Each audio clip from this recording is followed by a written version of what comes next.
our sheriff candidates here, and we've got all 7 in attendance tonight. Derek Arnson,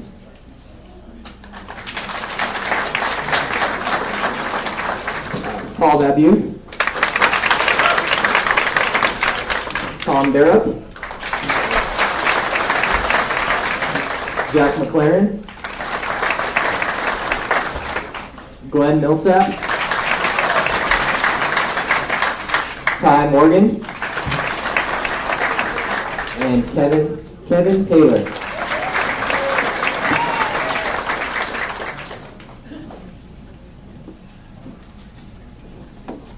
We'll follow the same format. We'll start the first question here, and then the second one we'll start with Paul Babeu. Any of our candidates who would like to take their jackets off, please feel free. It's a late July day. Our first question for Mr. Arnson first. Please describe your executive and law enforcement experience and what makes you the best candidate for the job of sheriff. Good evening, ladies and gentlemen. My name is Derek Arnson, and I have 20 years in law enforcement. Most recently, I served as the chief of police at the Gila River Indian Community in Pinal County. Approximately 15 of my 20 years has been right here in Pinal County.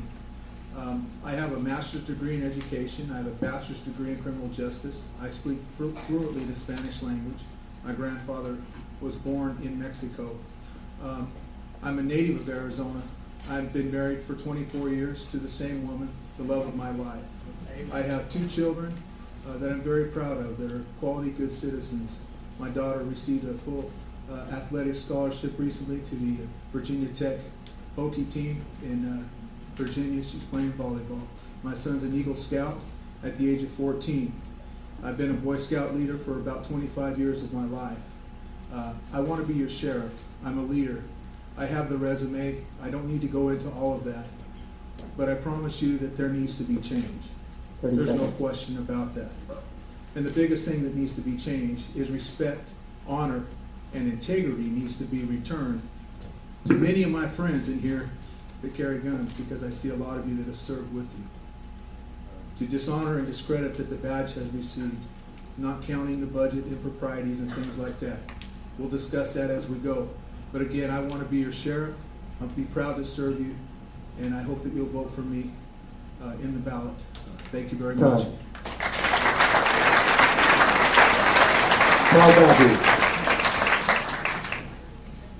I can see this is going to be a good night.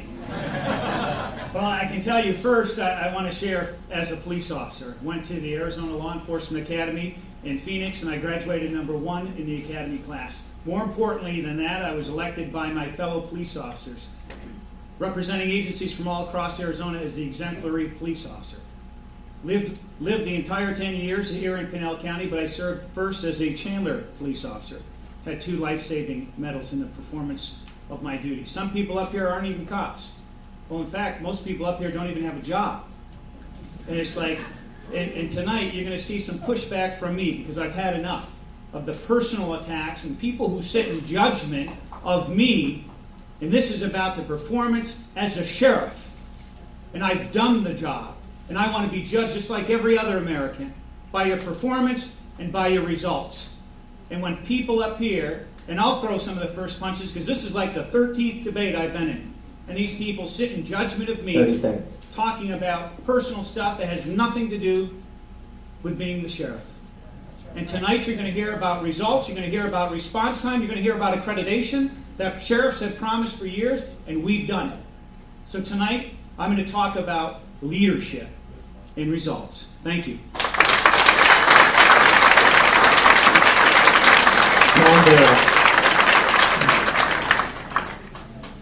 Well, I asked them to put this microphone down just a little bit because of all these tall guys. You know, it's just amazing to me.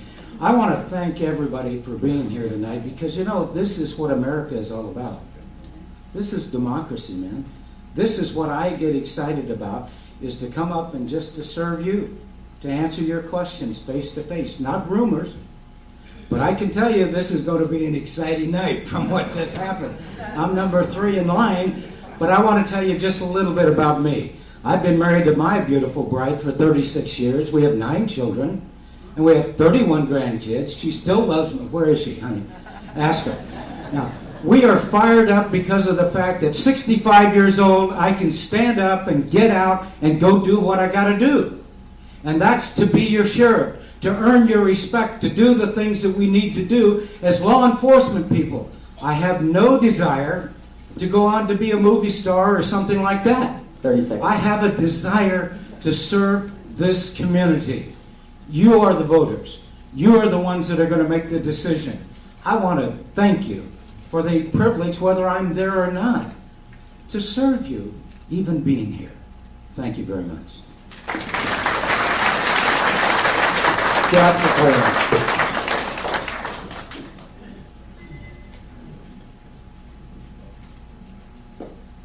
Thank you, folks. I'm Jack McClaren.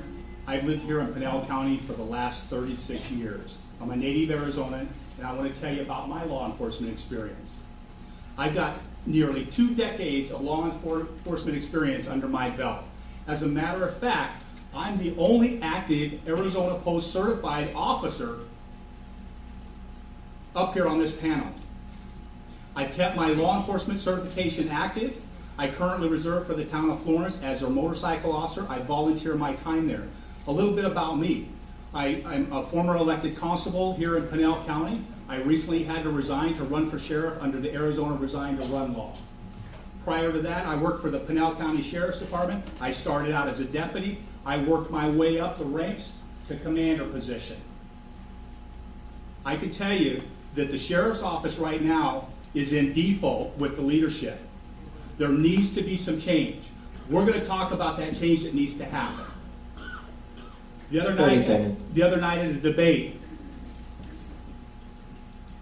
our current sheriff said that we were picking on him, and not one candidate said anything about him until his closing statement, and then he jumped up and he badmouthed every candidate up here. So now he's going to be the first one up here to say we're badmouthing him. We haven't badmouthed him. We're just telling you facts, just the absolute facts of what your current sheriff has done, and he wants to get reelected. I'm going to ensure that's not going to happen because I'm going to be your next sheriff. Thank you.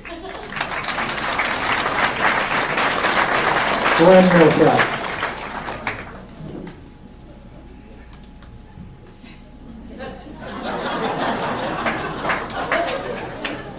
Ladies and gentlemen, there was one thing I was taught was this: run towards the sound of the gun. If you send rounds down range, you expect to receive rounds received. What do we expect here out of the sheriff's office? We expect honor, courage, commitment, esprit de corps. We expect these things because a sheriff's office has the responsibility to bring to you the best security possible. The federal government responsibility is not there. How many people in here have ever been pulled over by a federal agent, by a border patrol agent? None. Maybe 1 or 2. Okay, maybe 1 or 2. Good. Maybe 1 or 2. All right. The message there is this, ladies and gentlemen, is that our job 30 seconds. as a law enforcement agency is to protect you as citizens. We must understand as leaders is that our actions are endemic. They are widespread. And when we understand that our actions are widespread, we understand that that leadership must be pushed down to the lowest level of the ranks. You would get good professional leadership out of Glenn Sexton Millsaps Jr. coming here to Pinal County, a former federal law enforcement agent with the United States Department of Justice. No candidate here can say they've ever worked for the feds. I know the game. Thank you.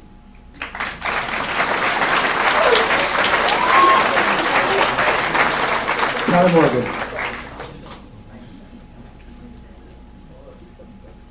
I'm ducking and bobbing and weaving. I don't want to be in the middle of all this. The question was your experience, background, executive experience. I want to kind of get back to the question. I've been a law enforcement officer in Pinal County for 30 years. Prior to doing that, I worked for the Arizona Department of Corrections for 5.5 years. I only rose to the rank of sergeant, and that put me in the field where the real job is being done. The last 10 years of my career, I was a field sergeant, where I kept in touch with what was really going on in Pinal County, not from a third floor office, not gazing out on CNN or Fox News or any of those things. My wife is a school administrator for the Florence School District. We've raised both of our sons right here in Pinal County. We have a vested interest in what goes on here in the county. I am the only person up here who is guaranteed to be on the November ballot. I don't have to run in the primary. I am on the November ballot because I'm running as an independent. The only party that I'm going to be affiliated with is the one that I throw after the election, and I'm able to bring the sheriff's office back to a credible, cultural, good law enforcement agency for the people of Pinal County. So thank you very much. Kevin Taylor.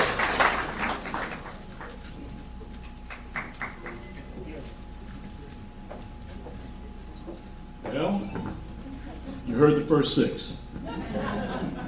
I'm not going to get excited as they got excited, but the sheriff made a comment and he said there's some people over there that are unemployed. I am not one of them. I have a job. I own a business. I have 50 to 100 people that work for me. I'm an entrepreneur. I'm an entrepreneur. I know how to manage a budget. I know how to manage a budget very well because there are times where I don't get money from my customer. So I figure a way to do that without going over budget. But my experience is I've been a certified deputy sheriff in Cleveland, Ohio. I graduated from Lorraine Police Academy. I do hold a certification, but not at this time. And I own a security company. I own a security company and a detective agency. So what I do from there, I qualify myself as being the sheriff for your Pinal County because I want to protect and preserve. I want to bring back integrity to Pinal County. I want to be your sheriff of Pinal County and Pinal County only. I don't want to be on TV. I don't want to do a lot of things that are currently being done. I'm not going to be up there throwing stones tonight. I'm just going to tell you just the facts. Thank you very much.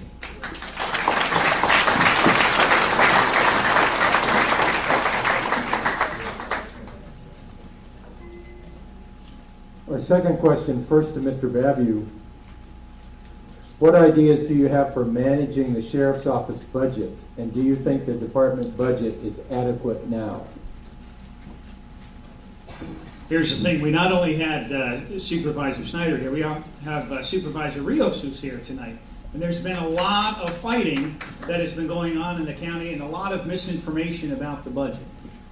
Here to tell you, the $47 million budget in the sheriff's office not only is balanced, that we have a surplus with JDF and inmate welfare funds. And here's the setup.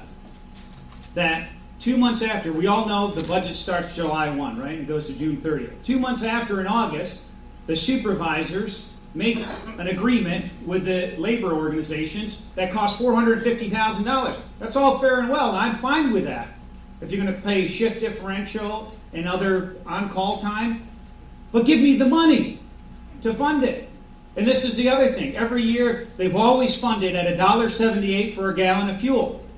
Do you pay $1.78 for a gallon of fuel? None of us do. What do we park the vehicles? And this is where last year they gave us a supplement. This year, they finally budgeted it. And here, with an MOU, $450,000, and a cost overrun with fuel, this fictitious $900,000, and we're still have a surplus. So our budget, comparatively, when you look at staffing, we are understaffed. When you look at response time, we've been able, with limited resources, to cut emergency response time in half. And this is some of the principles, not just as a good cop, but as an Army officer. Thank you.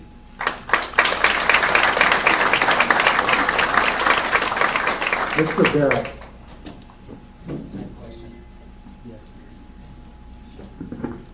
Well, I have to disagree with the sheriff. And I'm going to tell you exactly why. Because That budget is not balanced. If it was balanced, he wouldn't have some of the issues that he has. The issue really is not $1.78 per gallon, as he enjoys saying, because there was $200,000 supplemented for him. He doesn't say that. In addition to that, this last year, he's got $550,000 additional. That's not $1.78 a gallon. Something's wrong with the picture. And I think it starts over there.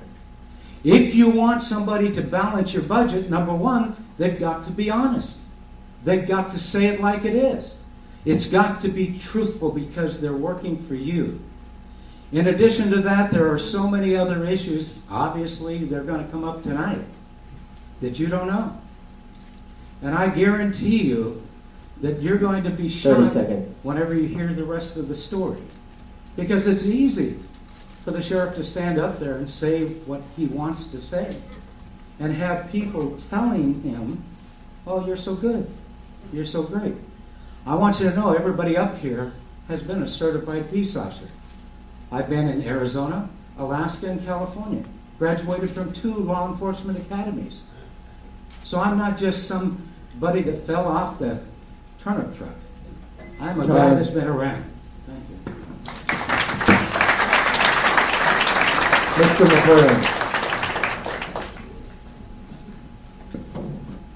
During my time at the sheriff's office, I participated in the budget process. Never once while I was there did we go over budget. The last 2 years, our current sheriff has been over budget. And the reason for that is improper management. I can tell you with the gas issue, that's improper management too, because as the sheriff, he should go to the Board of Supervisors and say, this is how much I need, Mr. Pete Rios. And the Board of Supervisors will give him that. On March 14th, I was embarrassed. I was embarrassed because I sat in the Board of Supervisors hearing and listened to our sheriff scream at the Board of Supervisors telling him it was their fault he couldn't balance his budget. It was their fault. They hold the purse strings. They manage everything. It's up to the sheriff to present a budget and live by that budget. And our current sheriff hasn't done that for the last 2 years. And he'll tell you, he'll never show you any data. He'll never show you anything on paper, but he'll come here at every debate he has said he has balanced his budget. He's absolutely not balanced his budget. I'm a good steward of your taxpayers' money. I can make a penny scream. I can tell you, when I'm elected your sheriff, I will watch everybody's taxpayers' money in here just like it's my own money. Thank you. Mr. Millsaps. Ladies and gentlemen, what I have in my hand right here is the data.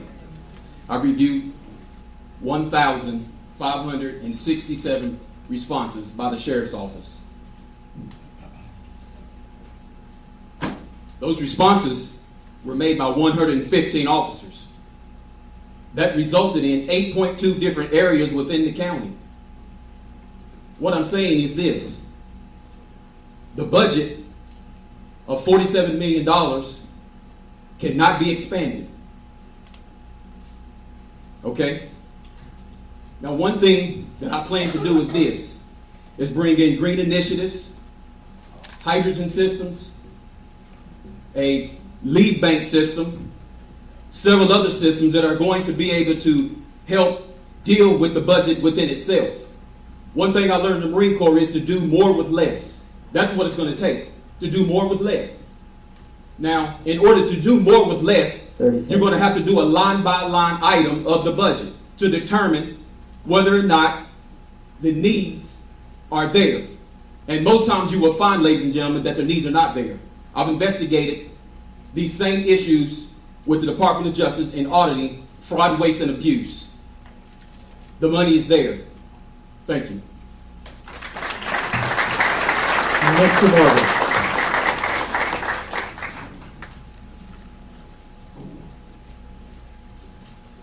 The Pinal County Sheriff's Office's budget is a huge issue.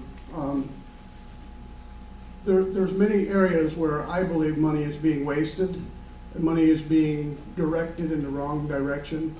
As Mr. Millsap just said, The budget is there. Once the budget is approved by the Board of Supervisors, then it's up to the department head, in this particular case, the sheriff, to live within that budget, to make sure you're within that budget. I sat as the vice mayor for the town of Florence for 6.5 years. And during that period of time in dealing with budgets, there was always projections of income coming in and what was going out. You have income, you have expenditures. If the sheriff allowed his budget to be set at $1.78 a gallon, knowing what we knew about the economy and the gas prices, then it's his fault. He allowed that to happen. He allowed that to be set. I had to deal with my unit's budgets and various other budgets when I was with the sheriff's office. And I can tell you right now that we have $1.3 million going to at-will and appointed positions. When Chris Vasquez was a sheriff, we had 7 appointed positions. We now have 17.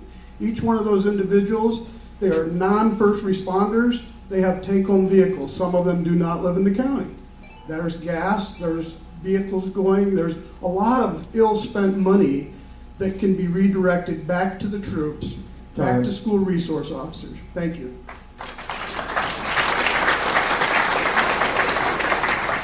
Mr. Taylor.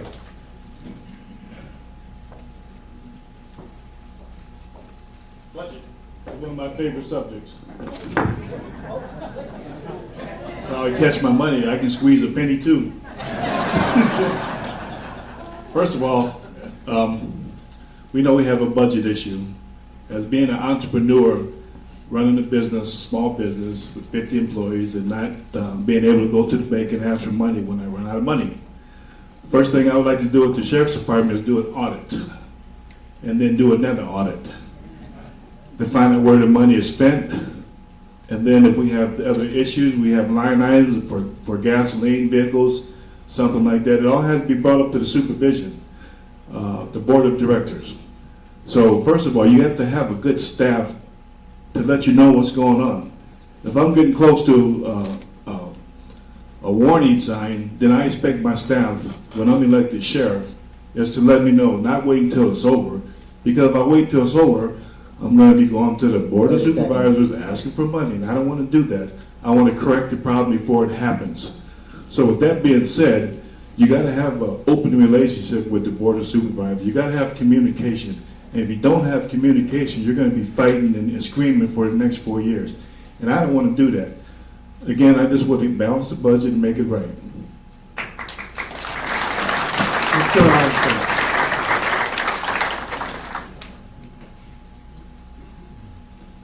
Ladies and gentlemen, I want to make the Sheriff's Department a destination point for our deputies to come to and retire. I was the recruiting sergeant for the entire Department of Public Safety, and my boss was Colonel Roger Vanderpool, who I have the utmost respect for. I had a $1,000 budget. I did a PowerPoint for Colonel and his staff, and he gave me $200,000 because of that, because I was able to show him the impact of having good officers and holding them accountable. Right now, I submit to you that you have too many internal disciplinary issues going on within the Pinal County Sheriff's Department for political reasons. No employee should ever feel as though they're treading on ice or eggshells under the conditions that they're in. I submit to you that we should have a 120-day administrative investigation period. As the sheriff, if I don't have my ducks in a row by then those individuals go back to work. Right now, we have officers that have been off, deputies that have been off for years. And what happens is they come back and they go through the merit board, and it costs us millions of dollars. Why? Because we lose. Those weren't vetted. I want to open it up, my investigations, to the public and let you see what we're doing and be open. The issues are incredible. 1 minute and a half doesn't give me ample time to explore. Thank you.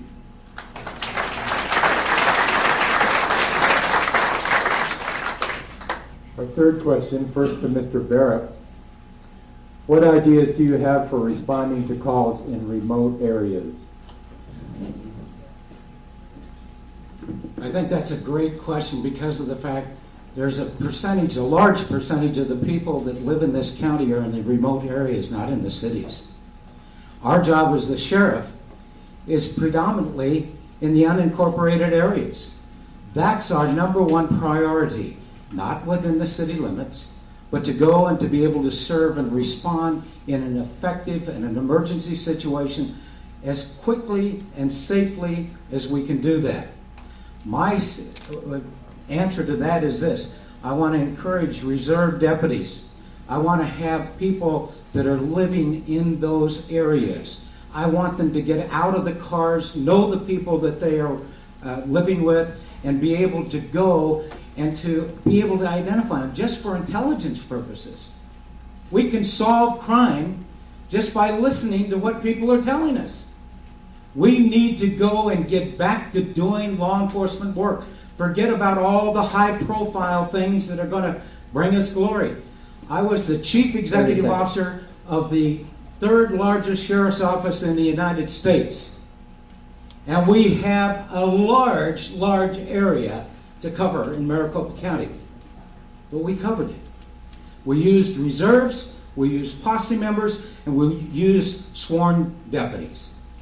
I propose to you that we can do that same thing using you in this room as volunteers. Thank you. Mr. McClaren. Having served at the sheriff's office and starting out as a deputy in patrol and working my way up the ranks, corporal, sergeant, lieutenant, commander, I've got the experience to manage the deputies where they need to be. What has happened recently, deputies have been pulled from the rural areas such as Kearney, Oracle, San Manuel, City of Maricopa area, and they've been put into Santan Valley, where our current sheriff lives. And the reason for that is because there's 80,000 people that live there, and he wants to get their vote. Let me tell you something. The folks in Maricopa, the folks in San Manuel, they're tax-paying citizens too. They deserve the same response time as the folks in Santan Valley. You cannot pull deputies from rural areas to pump up one area just to make the response time better to get votes. You're a taxpayer, you're a taxpayer. The bottom line is everybody has the right to have equal response times to your emergencies. I'm sure you call 911, and you too. Bottom line, this gentleman lives over in Saddlebrook. He wants the same response time as the folks that live over here in Santan Valley, and he deserves it. He's a taxpayer. My goal is to ensure that every district, every region in Pinal County has the right amount of deputies, sergeants, and lieutenants to manage your calls, your emergency calls, to protect you and your home, to protect your children in your school, to protect your families equally throughout Pinal County. Thank you.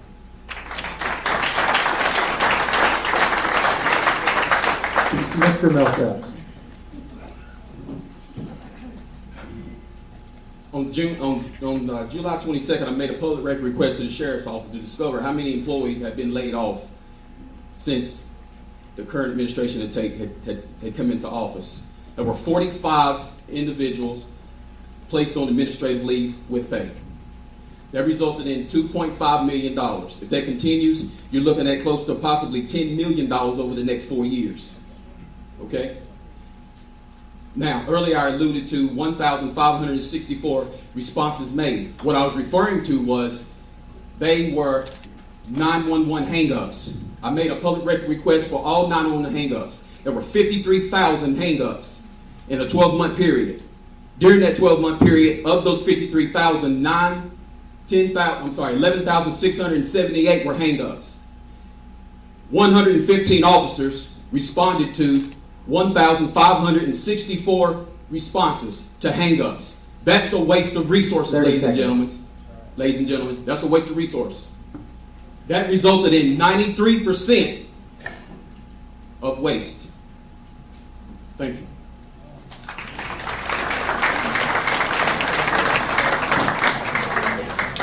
Mr. Morgan.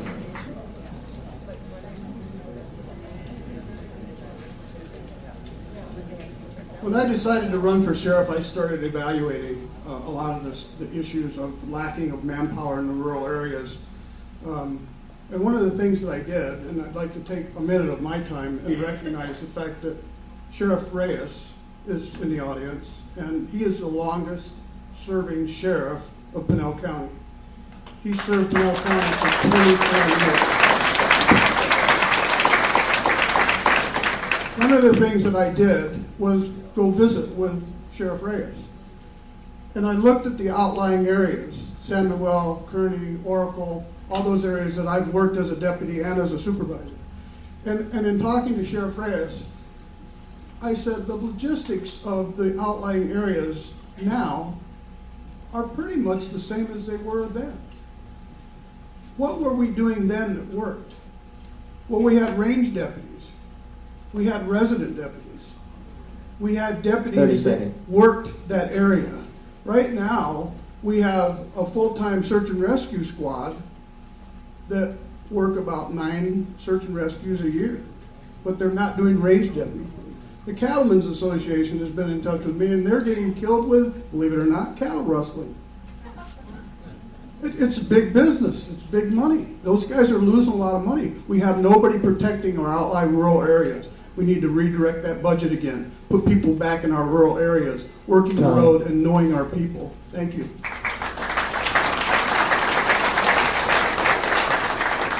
Mr. Taylor.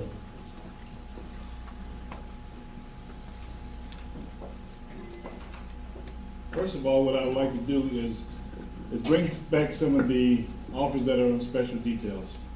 Bring it back into the rural area, make them accountable for what's going on. Right now, there's no accountability for the officers that we currently have. I gave you an example for today. Today I was up in San Manuel having lunch. There's no accountability. There was a sergeant on duty, and I was on lunch for about 45 minutes to an hour.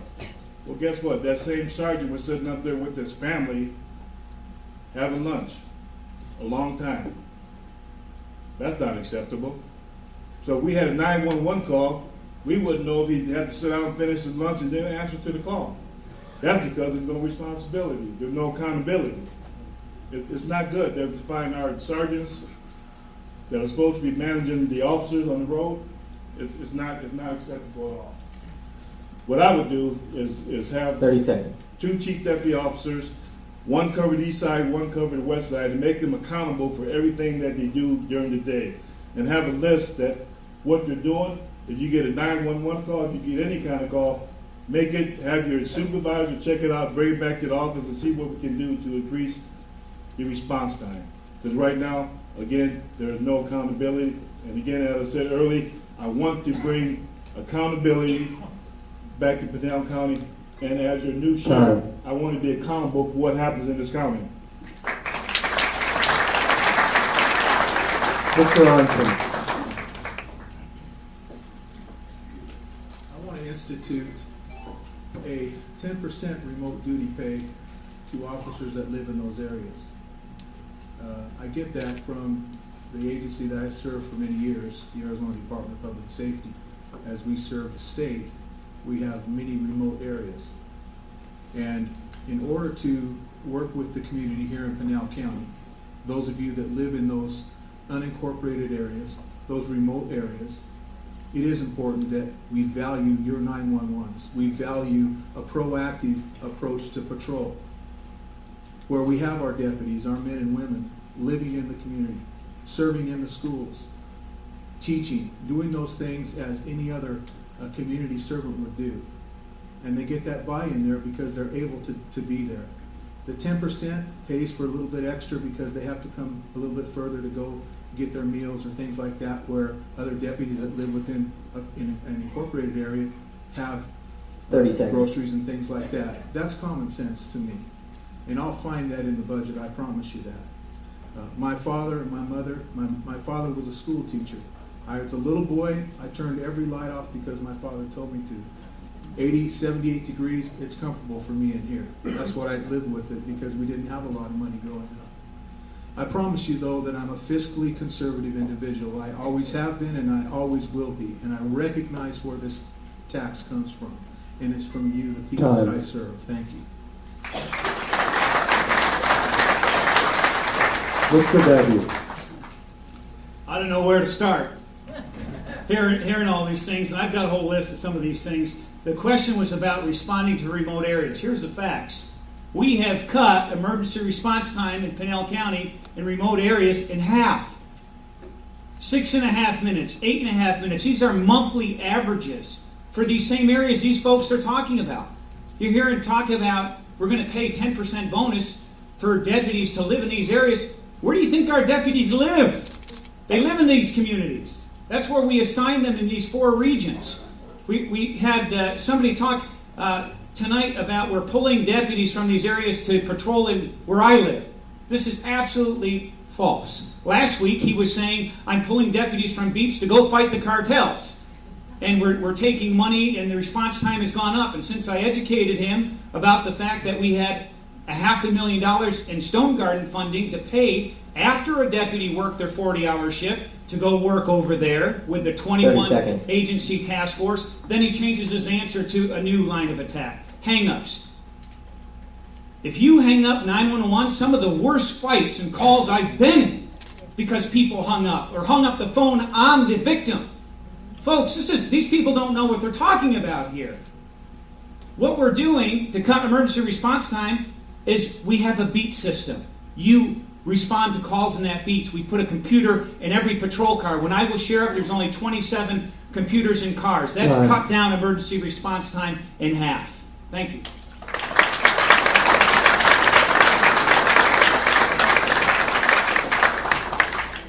The 4th question, first to Mr. McClaren. How do you plan to use the sheriff's posse and other volunteers?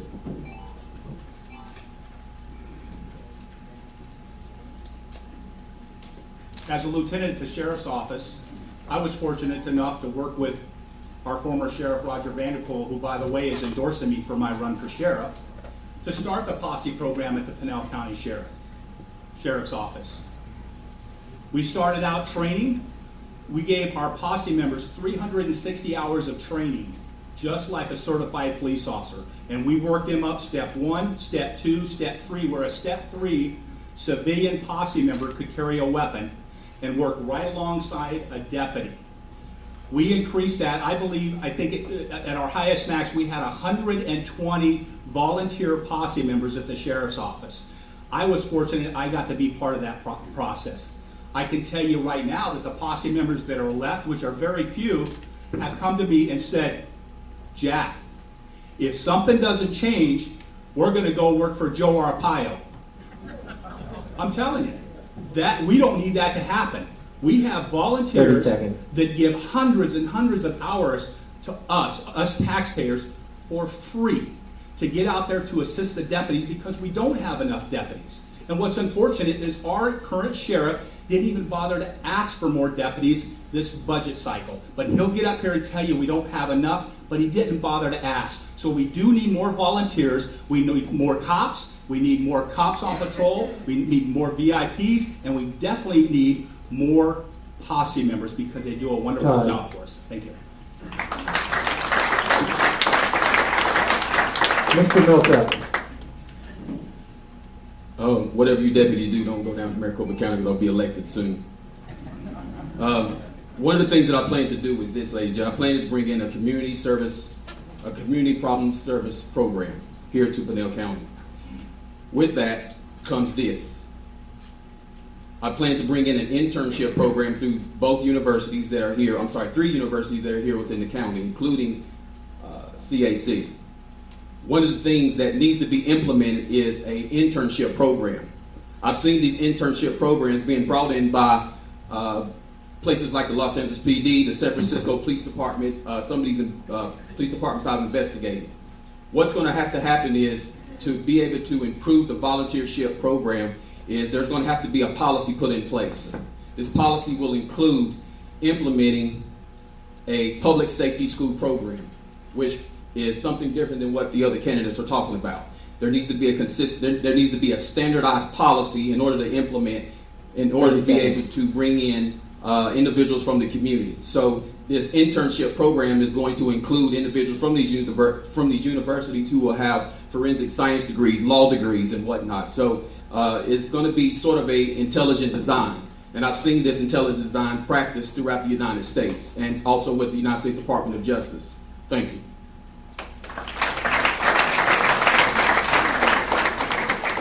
Mr. Morgan. The Posse program and the COP program, Citizens on Patrol, are outstanding programs. We need to continue to increase those programs. One of the problems has been the programs, the Citizens and the Posse, they started using them for the wrong reasons. They're great programs if they're working with the sergeant and the deputies in their particular patrol areas. They're eyes and ears. We have Posse that are what we used to call, us guys who've been around for 30 or so years as police officers, it was limited certification. And as a reserve officer, way back in the late 70s, early 80s, I became a limited certified officer, still working for the Arizona Department of Correction. I was a limited certified officer. I'd been through all the training. I had everything behind me. So whenever an opening came open, I was on it, and I was hired full time.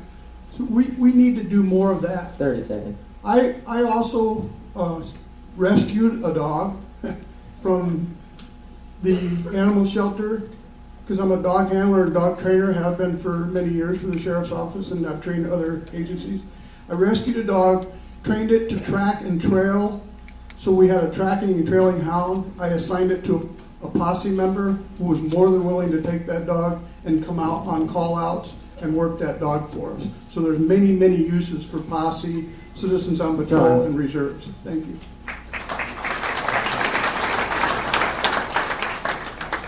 Kevin Taylor.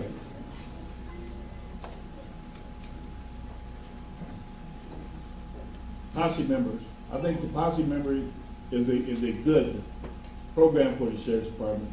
I think it needs to be enhanced, and what I mean by enhanced, if you're a Posse member, that gives you the opportunity of being promoted from within. As being an entrepreneur, I think the people that have been with the company for such a long time and do a great job. So if you already have the Posse members that are out there working for you, you take those Posse members and you make the Posse members feel important, not just because they're out there volunteering their time. You want to let them know that they have a chance to be a real certified deputy in Pinal County.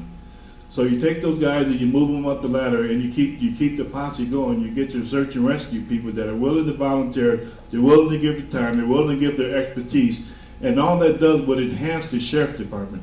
All that does is it makes everybody feel better. You can help balance your budget. There's just a lot of things you do with volunteers in that area. Posse members are just an important thing, along with the other programs that go with it. So if you want to make things better for Pinal County, if you're a deputy sheriff, if you're a Posse member, stay with it. And in the future, when I'm elected your sheriff, you will be promoted, so it's not just a waste of your time. Thank you very much.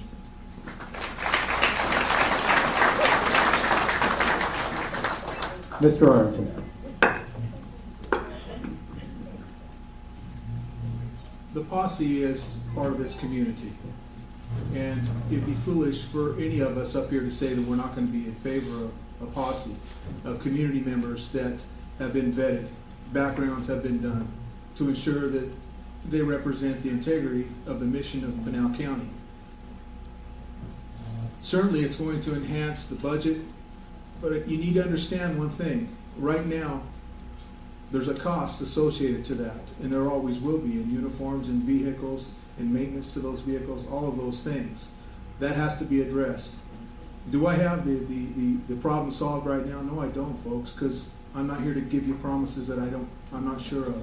But I promise you this, I will listen to you and what you see as a value to your specific concerns here in Casa Grande, or maybe in San Manuel, or wherever it might be in the county. I will listen to you. Volunteers, we can't have enough volunteers. Volunteers provide for a quality assurance within the department. Why? Transparency. They're part of you. They're who you are. It's a checks and balance. So that there's not any of this under the table, well, I thought this was happening, I heard this. They're there to be the checks and balances. It's a perfect opportunity for us to maintain that integrity within this department. I'm about more posse, more volunteers, more citizens academies, more education to the public. Thank you.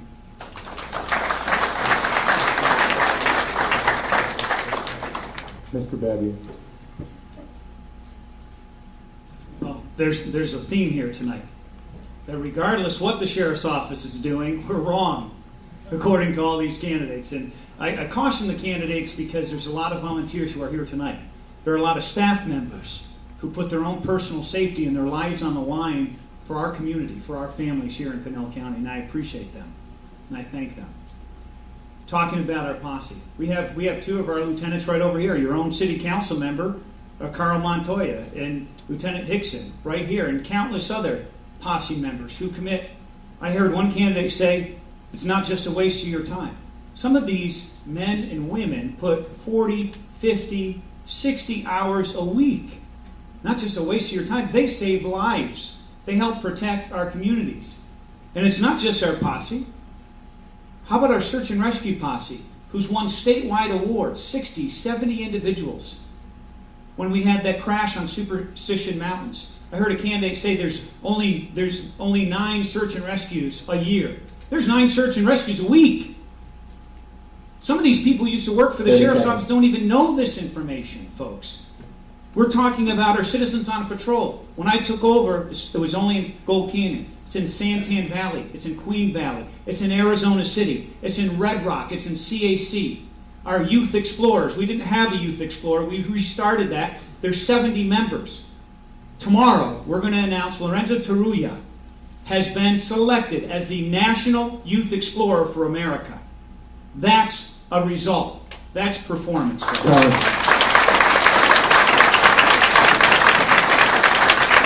Mr. Bearup. I want to tell you that the posses and the volunteers are tremendously important. But I do have a question, especially whenever we have a budget challenge. Why would we get rid of the Superstition posse? These are the people that I believe he was talking about.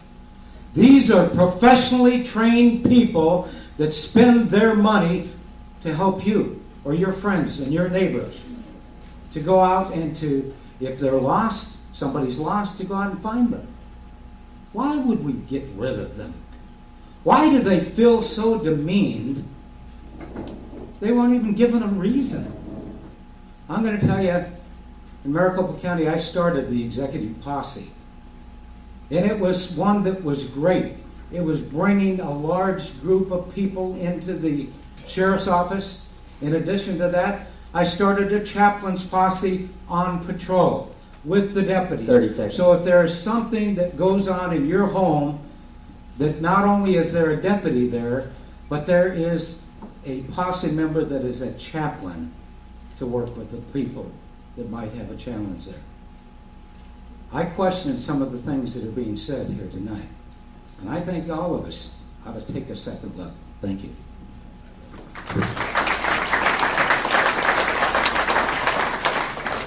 In the interest of time, we will limit the final question to 1-minute answers, please. And our final question goes first to Mr. Millsaps. What steps would you take or have you taken to reduce fuel usage?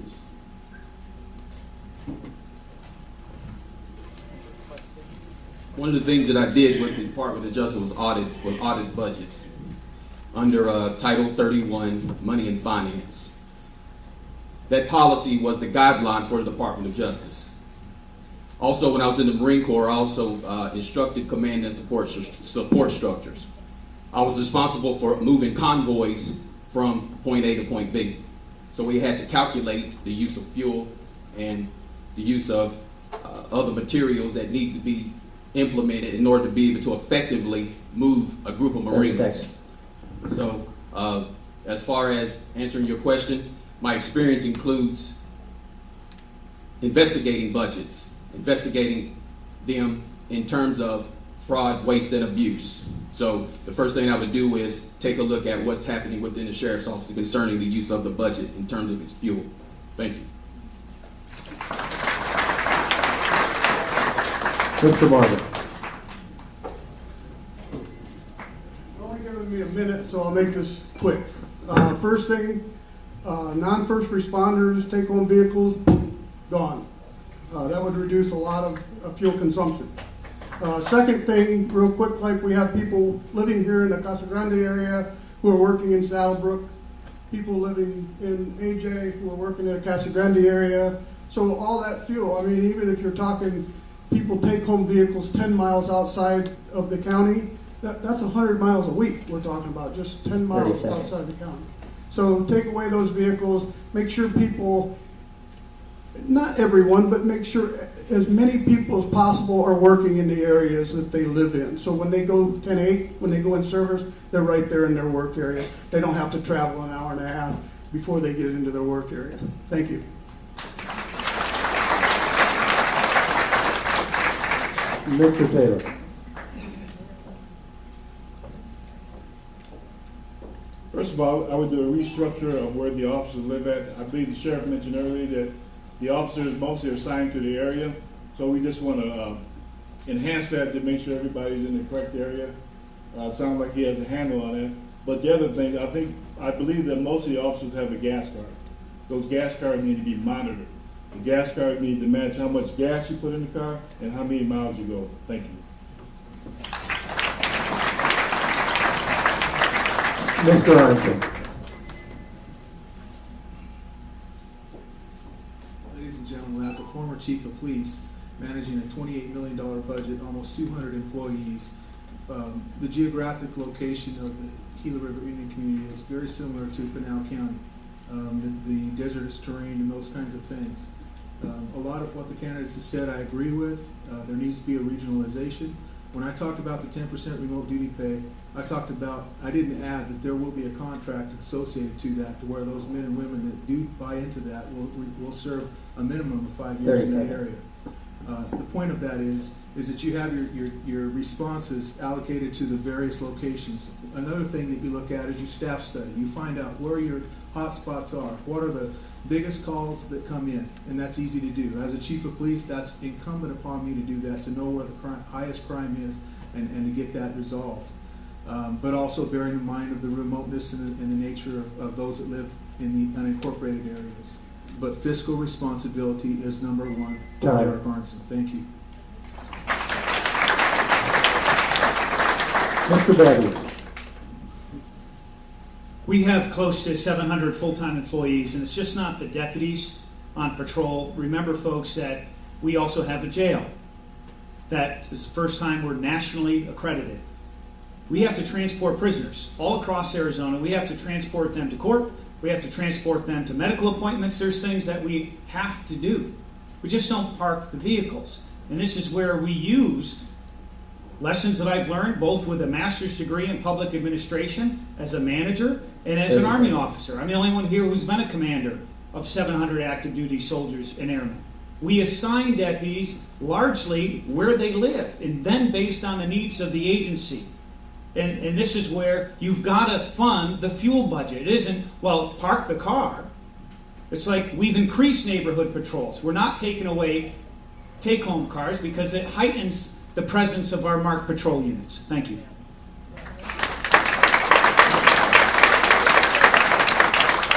Mr. Bearup. Number one, the take-home vehicles for non-first responders, as already was said, it's got to go away. It doesn't make any sense. You got to put fuel in your vehicle. Why would somebody have a perk of taking home a vehicle that you, the taxpayer, are paying for? I don't agree with that at all. I don't think that they should have it. And I have a problem with those people in administrative positions taking the vehicles outside of our county. I have a problem with the abuse that is there. And there is an abuse. Every dime that we have, we need to have right here in this county. We complain about not getting fuel. Let's start looking in our own backyard. Let's use what I grew up with, a little common sense. At 65, I've learned something, and that's to watch where the money goes. Thank you.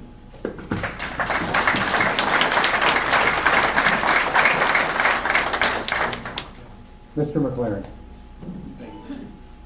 Take-home vehicles for the first responders in Pinal County is very, very important. One, it's good to have a patrol vehicle sitting in your driveway. It's an excellent deterrent. Let me tell you what's happening quickly. He talked about the jail. There's commanders in the jail that have a take-home vehicle. They're not a first responder. They're driving from Florence to Superior, from Superior to Florence just to go to work and go to lunch. That needs to stop. It's a waste of your taxpayers' money, Tom. It's a waste of your taxpayers' money, sir. That needs to stop. I can tell you that if our current sheriff would have managed the car population, the vehicle population at the sheriff's office, he wouldn't have had to be screaming at the Board of Supervisors for more money. It's about management. It's about taking care of business on the front end and not having to go back to the Board of Supervisors to get some more gas money. Thank you.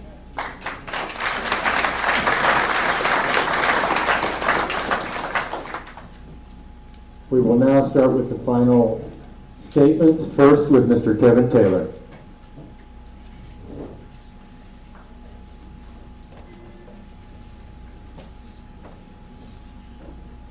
Finally. This is almost over. Well, appreciate everybody for coming out tonight. And in closing, I just want to reiterate to everybody how I am an entrepreneur and how I know how to manage a budget. One of my main goals is, if I'm elected sheriff, I will not use Pinal County as a stepping stone.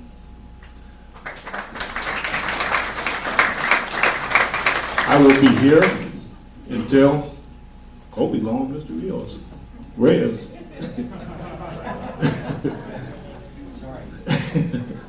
So, and actually what I want to say this is Pinal County is very important to me. As being a deputy sheriff in Ohio, it really means a lot to me. I carry on my future with being a security professional, and one of my other goals is bringing back professionalism to Pinal County. Integrity, and again, I want to be held accountable for each and everything that happens in Pinal County. I want to be held accountable for the deputies that are out there on the road. I want to be held accountable for everything in this county. Again, I don't want to be known across the United States. I want to stick to Pinal County. I want to protect and preserve everyone in this county. My goal as sheriff is to bring back professionalism to Pinal County. Thank you very much.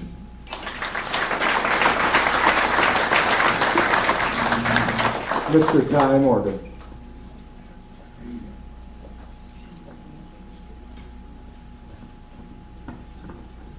Ladies and gentlemen, thank you so much for coming out. I know it was rather warm and you could be doing other things, but you've shown a great interest in what's going on in the county. Thank you for having me, actually, to Mr. Kramer. Thanks for inviting me. There's been some forums that I was not able to participate in as a participant in the forum itself. I did get to give a speech, only because I am an independent and I'm not challenged in the primary. I'm already in the general election. I will tell you, ladies and gentlemen, if you're going to vote, or if you're going to hire, as you would better put it, the most experienced, biggest background individual in law enforcement, in budgets, and the person that's been here and showed as much dedication to this county, in November, you will have to vote for the independent person, because that would be myself. I can tell you a couple of things. First of all, I've worked for many sheriffs. Sheriff Babeu has claimed that he's gotten computers in all the cars. I would suggest to you, since Sheriff Vasquez is sitting here, that process was already started. That process was in place to get them. Now, Sheriff Babeu may have gotten them a little quicker than what Sheriff Vasquez might have, but that process was in place to get those. We all knew we needed those. Here's one of the problems. If you ask Sheriff Babeu or many of these people up here, how many people have you booked into the Pinal County Jail? I would suggest to you that would be very minimal. How many tickets have you written to Pinal County people working the highways and byways of Pinal County? I would suggest the answer would be very minimal. When it comes to the computers in the cars, let me tell you something. I was an officer in Pinal County working the highways and byways before we had cell phones and pagers. We had to go to the payphone and dial the 1-800 number and be patched through to somebody we were going to talk to. Now we have these great devices, and they are, trust me, wonderful devices. The onboard computers are, without question, a great tool. Here's where some of the problem lies. You need to mesh one world with the other. Myself, as a seasoned officer, and many of the seasoned officers, when that computer crashes, which anybody that's worked a computer knows that that's going to happen, when that computer crashes, I go back to work. I go doing the job that I know how to do because I'm a trained police officer. Unfortunately, some of the other younger people who haven't been trained, they go to the office and wait for the computer to come back up because they haven't been trained. They haven't blended the world of being a law enforcement officer first, then adding those wonderful tools. Time. Thank you so much, and remember November, independent. Thank you. Mr. Glenn Millsaps. Several years ago, a veterans organization out of San Francisco contacted me because a police officer had pulled over a veteran. This veteran was disabled. This veteran organization contacted me because they knew who I was. They knew I worked in the community. They knew that I believed in being respectful to the community. When this veteran was pulled over, he was followed approximately 45 miles out of the California jurisdiction into the Nevada border. I immediately requested for policies, procedures, what was taking place. And believe me, the attempt was made to hide all documents. It happens all the time. Transparency is something that needs to be brought to the department. When you think about transparency, you think about you being able to go to the sheriff's office and requesting information and obtaining that information in a timely manner. I can't tell you today who the aviation lieutenant is for the sheriff's office. That was a part of the request that I made earlier. I can't tell you what the salary is for each individual executive level staff member in the sheriff's office. I can't tell you a lot of things, ladies and gentlemen. That's unreal. That's something that should not occur. What I'm saying is this. You need a leader who stresses positive image and reputation, who has a positive image and reputation. I will hand you a copy of my background investigation, security clearance for the United States Department of Justice. There's nothing that you will ever find out about me that's not unbecoming, that is unbecoming of me. One thing I know is this, is that in order to be able to run a professional law enforcement agency, you must stress leadership, show leadership, give guidance, and turn them loose. Decentralized decision-making processes. And when you do that, you understand you have an indoctrinated process, indoctrinated idea over the organization that people understand, that the law enforcement officers understand that, yes, you have the ability to be abusive, but when you have the ability to be abusive, don't. That's the ethos of a professional. Ladies and gentlemen, I am code-driven. I am distinguished. I have honor, I have courage, I have commitment.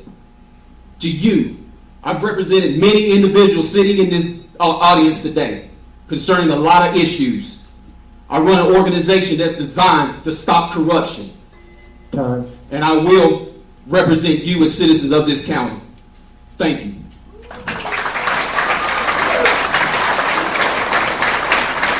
Mr. Jack McClaren.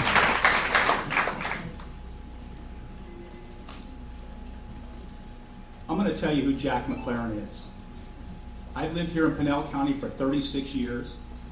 I'm a U.S. Army veteran. I served in my nation, and I came right back here to Pinal County to continue to be a public servant for the citizens here in Pinal County.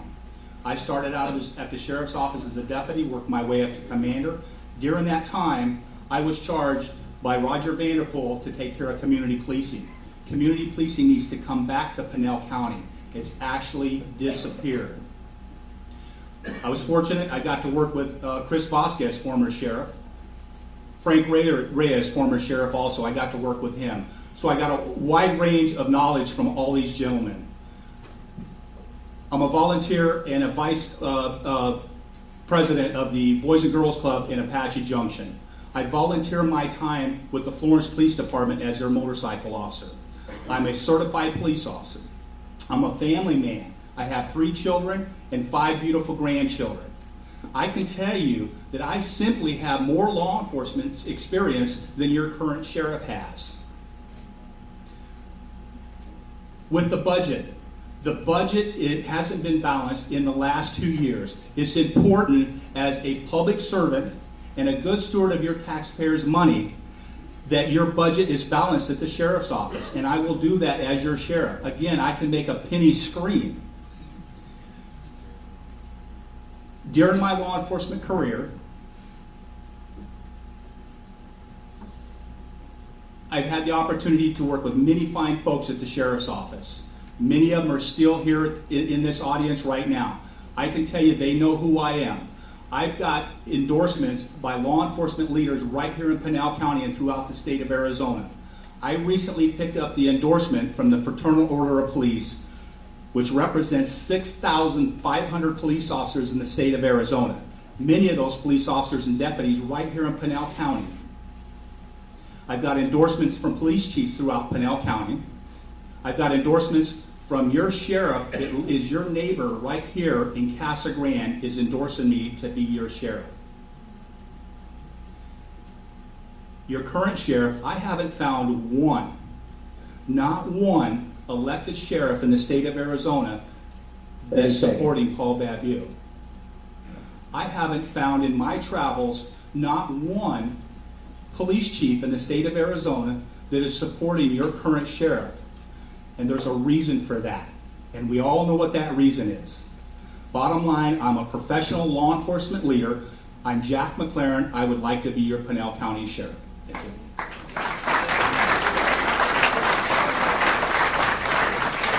Mr. Tom Bearup. Again, I want to take a moment just to thank you for being here. You know, this is, as I said earlier, this is what it's all about, folks. No matter who you vote for, this is what it is. This is our opportunity to voice our opinion. This is America. I'm a Vietnam Era veteran. I know what it's like to serve in the military, to be disciplined. I also, as I said, I've been married to my bride for 36 years. She's back there, smiling, kissing me. I pay her well. No. I've had the experience of being a lead advance man for the White House, had the opportunity of being elected a strong mayor, form of government mayor. I've had the opportunity of running my own business. I'm a licensed real estate broker in the state of Arizona, not too profitable today.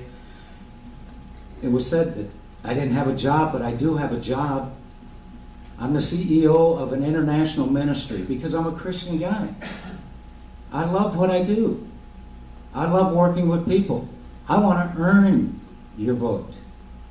Now, I applaud you for being here again. But I'm going to tell you right now, there needs to be a change. There needs to be accountability.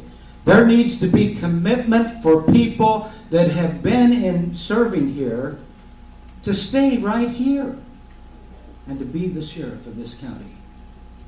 I've heard all the excuses of why there's been a decision to leave, and I agree with that. They have the right to do it. But when I started running, the sheriff was not here. He was running for Congress. I jumped in because I believe I bring some maturity. I believe that I bring some experience, business, professional, law enforcement, and the other things of just living life. Whenever I was a young man, I thought I knew it all. Anybody in this room understand that? At 65, I'm still learning every day. But I am excited, and I applaud the men and women that are willing to put their life on the line to go out there to protect all of us, whether I win or not. I am striving to be your sheriff. 30 seconds. And I want to earn that. I want to go out. My wife and I start at 5:30 every morning, and we go till after midnight, meeting people. We personally have hit over 6,000 homes. I used to be much taller. But what the deal is this. I believe you own the position.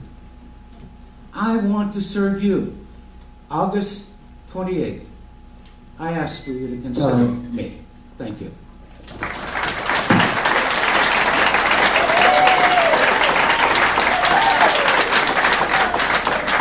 Mr. Paul Babeu. Some of you may have received a mailer if you're voting in the Republican primary, and those who haven't, I ask you to look at the record. Because in the end, that's what we're talking about here tonight. Many times, and the debate changes, each and every one of these debates, and the answers from these candidates have changed. I have remained constant.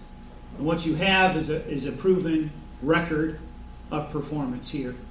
We talk about the budget and the people attacking me nonstop, telling falsehoods about the budget, and there are several people here who've declared personal bankruptcy. One for $1.2 million. That would buy a lot of gas in the sheriff's office, wouldn't it? So, folks, I've never declared bankruptcy. I've never been fired from my job. How many people are sitting behind me? 6. 5 of them have been fired from their job. And they sit in judgment of me as a sheriff for issues that were in my personal, private life that has not affected my service as your sheriff. Yet they have been fired from their position, some 2 times, in law enforcement. And so here, if you're going to throw stones, and it's felt like I've had kitchen sinks thrown at me, for God's sakes. And here, to stand on a record, and here's when you're looking at response times, cut in half, 8.5 minutes throughout Pinal County. You look at more neighborhood patrols. You look at some of our detectives who are here, some of them actually in a subdued fashion. We had the largest drug bust in the history of our state. Many police agencies worked with us. $2 to $3 billion. 76 individuals were arrested. That was this year. 108 weapons were confiscated. Not just handguns, scope rifles, AK-47s. I guess that's called proof that the border isn't more secure than ever. And this is a legitimate issue in our county.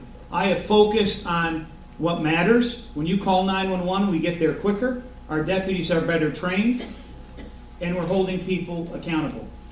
And this is where not just the awards. Here you've heard of Janet Napolitano, and she doesn't often say nice things about me either.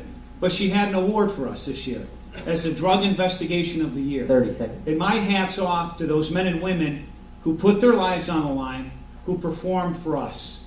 And that's, in the end, what it comes down to. This isn't a one-man show.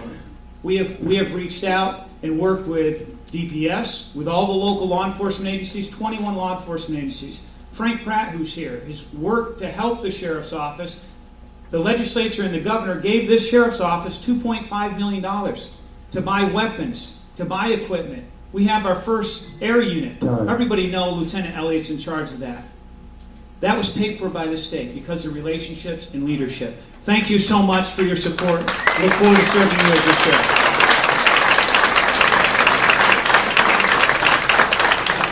Mr. Derek Arnson. Ladies and gentlemen, my name is Derek Arnson. Sheriff Babeu spoke to you about myself.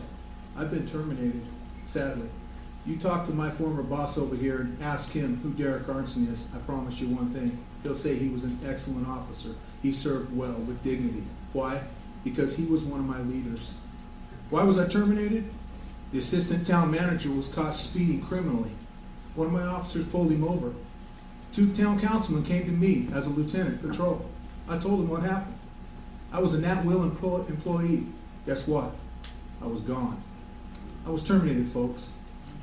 Now, does that make me disqualified for this position? No, it doesn't. But what it does is gives me empathy, compassion for my employees to be treated right, with dignity, with professionalism.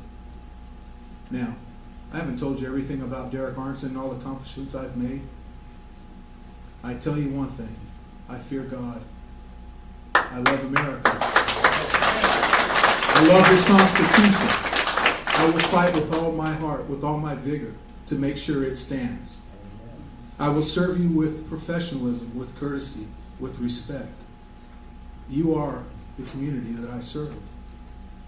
You have to ask a question, folks. The sheriff has said, and this isn't about Paul Babeu, but he brought this to himself when he brought this in his last comment to close. Why, I don't know. He's the incumbent. He should speak about what he's done. But he brought me into this, so I'm going to tell you.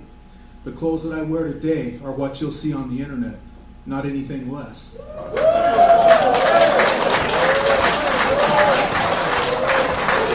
That was a decision, folks. That was a decision. And a lady came to me last night and said, "Young man, you were a little disrespectful to the sheriff." And I said, "Ma'am, I'm sorry if I offended you. I truly mean that. And I mean no offense. What I do mean, though, is that badge means everything to me. Your public trust means everything to me. And as your sheriff, I promise you, you will never see me in my personal life ever do anything to bring discredit or shame or repugnance to the office of sheriff. I'm Derek Arnson. I'm just one guy. I'm not a politician, but I think I am the authentic alternative to what we have today. Background, accomplishments, sergeant, leader, all those kinds of things. I've been there. I've done all those things. I love people. I'm working on my 2nd master's degree. Janet Napolitano. Now let me tell you, I'm a very fiscal and social conservative Republican. Janet Napolitano chose Derek Arnson to be involved in the Department of Homeland Security today at the United States Naval Postgraduate School. I'm very proud to be enrolled in that, and I will graduate with another master's degree in Homeland Security. I know what terrorism is about. Thank you, folks, for coming.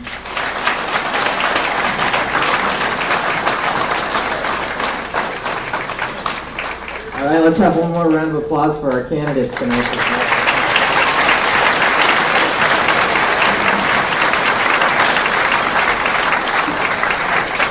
Ladies and gentlemen, thanks for coming out tonight. We appreciate it, and have a good night.